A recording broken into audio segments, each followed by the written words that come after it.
বর্তমান সময়ে মানুষ মাযহাব কিংবা হাদিসের ক্ষেত্রে সহি ও দুর্বলের কথা বলে। মানুষ হাজারো দলে বিভক্ত হয়ে আছে।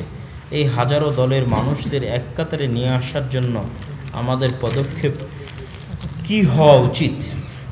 প্রথমত, সকল মুসলমান এক কাতারেই আছে।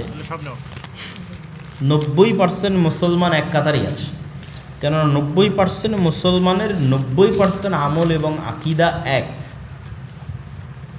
যেগুলোতে মতভেদ সেগুলো 10%। 5 ওয়াক্ত সালাত আদায় করতে হবে, মাগরিব 3 ওয়াক্ত হতে হবে, আসর 4 ওয়াক্ত হতে হবে, এটা নিয়ে কোনো মতভেদ নাই।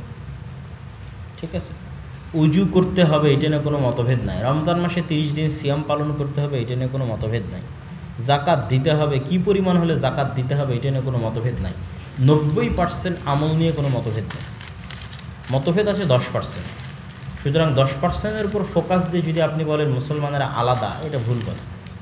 মুসলমানদের রব এক, কিতাব এক, ইলাহ এক, নবী এক, অবশ্যই তারা একতাবদ্ধ এবং 90% মুসলমান একতাবদ্ধ। একদম যারা ভ্রান্ত বাতিল ফিরকা, যেমন শিয়া, রাফেজি, যাদের সাথে আমাদের আকিদার দ্বন্দ্বটা এমন মৌলিক দ্বন্দ্ব যেটা মেনে নেওয়া সম্ভব নয়। তারপরে হচ্ছে জাবারিয়া, কাদারিয়া, মুতাজিলা, খারিজি,